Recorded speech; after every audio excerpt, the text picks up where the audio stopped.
Hello YouTube, this is Comic Legend here. Today we're going to be responding to a video made by GodzillaMendoza called Spectacular Spider-Man is Almost Perfect. We're not going to be responding to the whole video because, frankly, I don't really care about his take on Spectacular as a whole, but what I actually do care about is his take on Electro. He made a small tangent out of nowhere in his video where he starts ranting about the character of Electro through comics, adaptations, whatever. The reason I want to make this video on this section of his take on Electro is because of the fact that I'm a pretty big fan of Electro as a character and a Spider-Man villain. He's actually like around my 5th favorite in my top 10. And more importantly, just like the fact that when I was shown this video by a friend of mine, it pissed me off so dearly I told him flat out, I have to make a video on this. This is really bad. Without out of the way, I say we just go in. Seeing this series' version of Electro made me realize something. He's probably the least developed Spider-Man villain, in terms of personality or motivation. I may piss people off by making this point, but the fact that every version of Electro in movies and cartoons is so drastically different proves to me that there really isn't, like, anything interesting in the material to adapt for him. Alright. Pretty interesting that you bring up adaptations being different as your point. Seeing how you yourself has made videos showing characters being out of character or completely different through means of adaptation, like TV shows to video games. For example, you made a video on Punisher being different from the comics. Using your very own logic, does that make Punisher a really bad, poorly written character in the comics that they had to change it for the show? Or is this just writers taking some avenues and doing a new approach for the character because they wanted to try something new and different for their version of the character? This is something that has been done through all versions of comic book characters, not just Electro. This is such a ridiculous point. How's about the fact they've changed Bane's characterization, personality, or level of intelligence through multiple adaptations, from Batman and Robin being a dumb brute who just wants to smash Batman, to something like the earlier Arkham games like Asylum and City, where he is a fairly dumb brute but still wants to break the bat, or the intelligent and well-calculated version from Arkham Origins, which is more like his comic counterpart.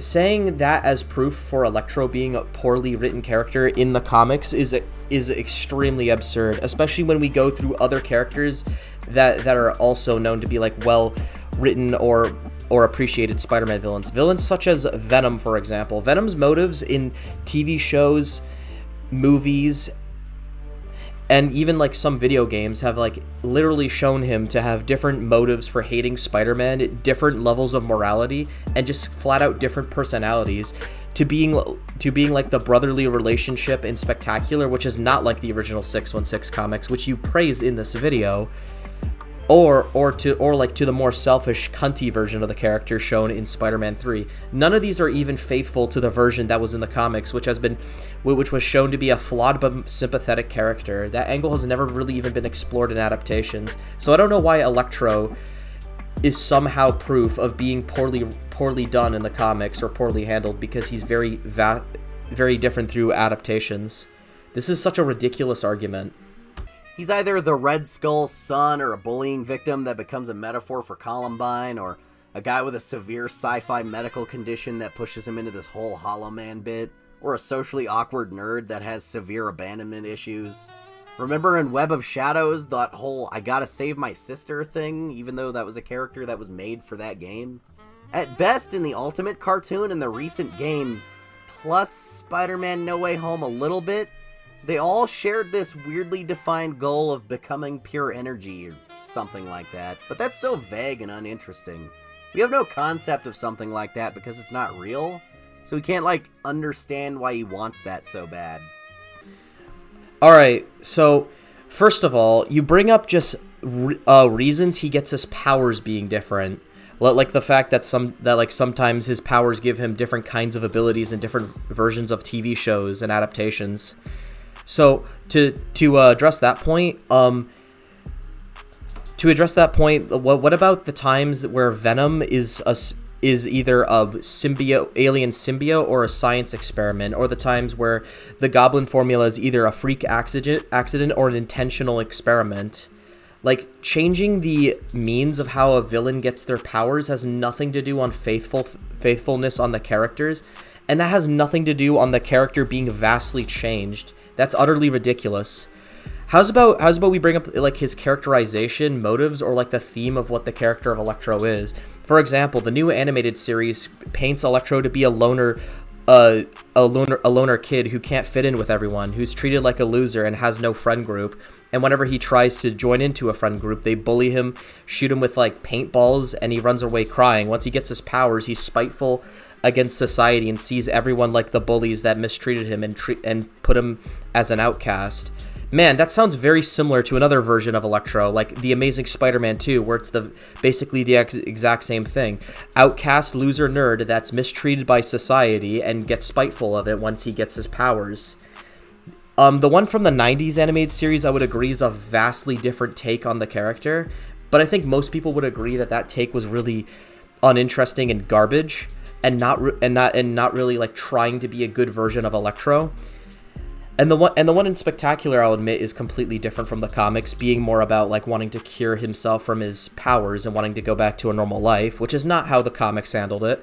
But the two other versions that I just brought up, the new animated series and TASM 2, are very similar to the themes that are in the comic books, which is the fact that Max Dillon was an outcast loser who couldn't make friends because of his overbearing mother not allowing him to develop social skills. So once he becomes Electro, he gets spiteful of the world for ignoring him and wants to get some reputation, so he becomes a super criminal. That is exactly like what the other two adaptations are trying to depict. So I don't understand your argument of, oh, they switch up his character in a bunch of adaptations, or more importantly, just like his origin of how he gets his powers, which is utterly ridiculous of a criticism. More importantly, I want to bring up what you said about both Ultimate and PS4 having very unrelatable goals of getting pure energy. Not only in the comics did he want to gain power and get upgrades multiple times throughout the years, because he wants to become at least as close to pure energy as possible. The idea of wanting to grow power so that you can become more like a god and more powerful and be able to manipulate more things is a goal that a lot of people can attain to and want. A lot of people want power, and a lot of people can get power hungry. So I don't get how you think that's an unrelatable goal. People wanting to grow power to get some form of reputation in life is something I think everyone has like a semblance of like want for. So I don't really get why this is exactly a problem for those two versions of the character. You know, with every version of Doc Ock, the specifics of how he gets his arms and his relationship to Peter Parker are different, but he generally always has the same characterization. So you say that about so you admit with someone like Dr. Octopus that he generally gets different origin stories and different reasons for being a bad guy and getting his arms, but you only did that for Electro. You didn't explain Electro's characterization being different in the other adaptations. You just said he got different powers differently, or like there's some slight different narrative to the storyline. You haven't really defined why they're different in personality. And even me, who has watched most of those adaptations as an avid Spider-Man fan, I can't really see massive changes to his character throughout all of them either. They all have a very similar theme of being an egotistical narcissist who has an inferiority complex. Every single version clearly has a form of anger issues. He's clearly extremely arrogant because of his powers of electricity, and very spiteful against society and people for mistreating him and pushing him as an outcast. There's very few that don't have all those characteristics. My bad. Besides maybe like something like Spectacular, where like he doesn't have that spitefulness against society from as far as I know, but he still has the arrogance. He still has like the hot-headedness of the character, and he still has the general personality of Electro. He just doesn't have the same motives or origin story. So I don't know why it's okay for Dr. Octopus to go from I want to get revenge on Norman Osborn for ruining my reputation to like Dr. Octopus wanting to be like the biggest scientist ever, or like destroy the world, and like have his motives be different through adaptations. But Electro isn't allowed without it being like proof that Electro isn't well characterized in adaptations and or the comics, once again, this is very hypocritical, and you're not defining why one is okay and the other isn't, because you haven't proven that the characters are drastically different, just that they get their powers differently, which is what you admit isn't a problem for Dr. Octopus. With Electro, it's always some random nonsense that has nothing to do with the comics, because there's like nothing to adapt. Nearly every Spidey villain has some kind of storyline that goes in depth about them, or at least a series of issues that defines a strong characterization for them. Rhino tried to quit crime and marry that nice lady he met at a diner. Shocker is like a down-on-his-luck, working-class supervillain that's trying to make ends meet instead of world domination. Sandman has a pretty strong moral code and sometimes serves as an ally to Spidey, and even became a reserve member of the Avengers.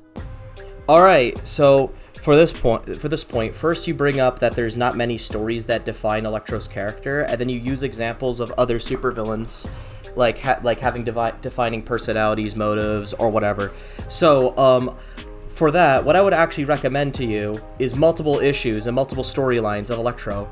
But here's the problem. These stories that I'm going to recommend and explain right now are stories I know you've read, because in your own video, you have shown at least images of these stories and have even brought them up later along the line, which I will point out. But first will be the storyline Electro the Revolutionary. This story develops the fact that Max Dillon struggles with his own electricity powers, showing that he can't fit in with society well. The book literally opens up with him trying to just chill in a diner, but after someone just spills a little bit of a soft drink on him, he literally vaporizes this woman with his electricity, showing that he can't control it or fit in society, which is a struggle for him. The story also characterizes him as extremely power hungry, willing to do super science experiments to gain more power and become more powerful with his abilities as Electro. And more importantly, there's an entire segment where he talks about how he doesn't like the upper class corporations because of how they unfairly fired him for his electrical accident, which gave him his powers in the first place and brought him down the world of being a criminal in the first place. That's the reason he feels spiteful for those kind of people. That story already develops Electro's spite for corporations, his struggles with his own abilities and powers, and trying to fit in and live a normal life, while trying to get tons of money to live a life he wants, while also trying to manipulate the citizens to love him and cheer him on, so that he will have some form of reputation and mark on the world, because he doesn't want to be a nobody. Already, next story I'm actually going to recommend to you is the story when Electro gets an upgrade. This story is Amazing Spider. This is a 3-part story in the Amazing Spider-Man issue 423, starting in Amazing Spider-Man 423. Excuse me. This is a story about how Electro once again is willing to do life-threatening experiments to gain an upgrade with his super abilities to become even more powerful. Hell, even powerful enough to defeat Spider-Man. This story develops his childhood, his abusive father, his overbearing mother, and his inferiority complex and insecurities of being a forgotten nobody. Therefore, explaining why he is Electro and why he is willing to do such evil things, because he wants to be remembered and he doesn't want to be forgotten in this world. He's tired of being ignored, so he decides to lash out with his superpowers. This story flat out experiments with that idea. Those are just two examples of storylines that full-on develop his character, develop his morals, his motivation, his insecurities, and even his childhood. That's actually more development than most of the characters you brought up in the video. I never really seen Rhino's childhood. What happened with his mom and dad? I don't know. I don't think there's ever been a story developing him that far. Same goes for Shocker. Does Shocker has deep-seated insecurities? Did he ever get married but get divorced because his wife never loved him, and because that he's not good with socializing with people? What's his thoughts on society? He's just a very simple character. He's a small-time crook who wants money. When you get someone like Electro, who clearly has an inferiority complex, levels of insecurity, he has defined personality traits. He's extremely arrogant, hot-headed. For example, he has a bit of narcissism because of his superpowers. All of this stuff is developed in these two stories. that I just recommended, and worst of all, you show images of these stories, and you show an image of another story that also develops his insecurities and inferiority complex. That's at least 3 stories that develop Electro as a person. So, once again, how is there no story of this, even though you have literally read them? What I will say, in fairness, is if you don't like these stories and if you don't like the characterization of Electro, that's fine. I don't really mind. Like, you know, that's your opinion. If you don't like Electro's storyline and his characterization, fine. But here's the thing. Not only do, I'm sure a lot of other people like this kind of characterization as well. I will be the first one to admit Electro doesn't have many stories about him, and it's really hard to find. But if you look in, like, at least semi-deep enough, you'll at least get something. To act like there's nothing on this character is utterly ridiculous. But what does Electro have? He's, kind of a mutant, but not really. He's bisexual, I guess? He was once the face of an anti-establishment political movement during the 2008 financial crisis. Okay, so here's the first story that you just brought up that I have talked about. Once again, I have already shown and proven that this story has characterization for Electro. So you acknowledge this story exists and probably have read it, but you're here telling me that Electro isn't developed? How can you say that? This story literally brings up a lot of perspective of Electro's character. It brings up his willingness to gain more power, his struggles with his own superpowers and abilities, and how it's harder for him to fit in society, and wanting to be beloved by the people while also manipulating them, wanting a mark in the world, and his spitefulness and hatred of Spider-Man and larger corporations that screwed him over of getting a job and brought him down the path of being a criminal in the first place. That story develops all of that in Electro, but you're sitting here telling me that Electro has no development and just like describing the story. Like apparently that's a problem that he has a plan like this in comic books. That was weird. One time he almost blew himself up by plugging his ass into a billboard and then thanked Spidey for saving him. My god, dude, you literally show a story where he is willing to possibly kill himself to like prove to the world that he's a somebody, but you're here telling me he doesn't have development or characterization? That story literally goes into his headspace. Hell, you even show a panel which is going into his thoughts and his perspective and the reason he's doing this.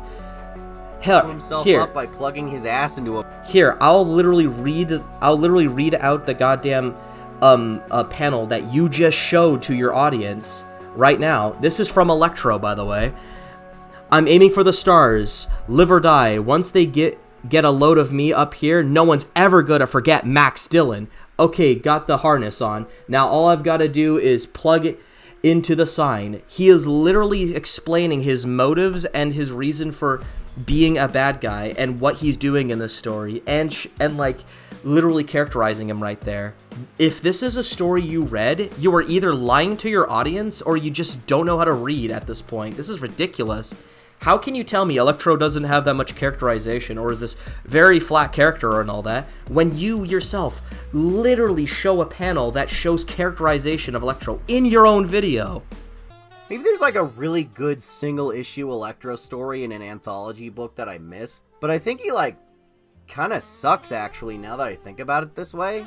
Electro's just there to fill out Sinister Six rosters and everything. He's got nothing going on. And even in those... Oh, so now you bring up those Sinister Six books. From what I remember reading from the Sinister Six books, there's a couple issues where they do at least describe Electro's relationship with the other villains and his willingness to like betray them and all that, showing that he's kind of like a slimy person, which is, you know, characterizing Electro. And like the whole idea of like, oh, he's just there to fill up a slot is utterly ridiculous once you yourself have brought up at least 2 to 3 stories where he is a major player in his own story where they characterize him. You just decided to lightly make fun of it or ignore it in your own video. Plus, I don't feel like I need to talk anymore about the whole characterizing Electro when you yourself show a panel characterizing the fucking character. Alright, so that's the end of the video. I know this is probably a really short one, but this segment in his video really pissed me off. I remember one of my friends that I won't name for obvious reasons sent me the timestamp to this video when we watched it together, and I remember being super pissed. And rewatching it now, yeah, this is a pretty bad point in his video. I don't know how the rest of the video is, but God, this is one of many times that GodzillaMendoza has done this. He has done this to Arkham Knight. He has done this to the Punisher show before. He has done this to the Deadpool game. The whole idea of him either just ignoring context, or just his poor argumentation, or lack of research, or just ignoring things that he himself should know, has been like a common trend in his YouTube channel, and is the reason I have unsubscribed to him. So that will be it, guys. Thank you so much for watching. Hope to see you guys next time.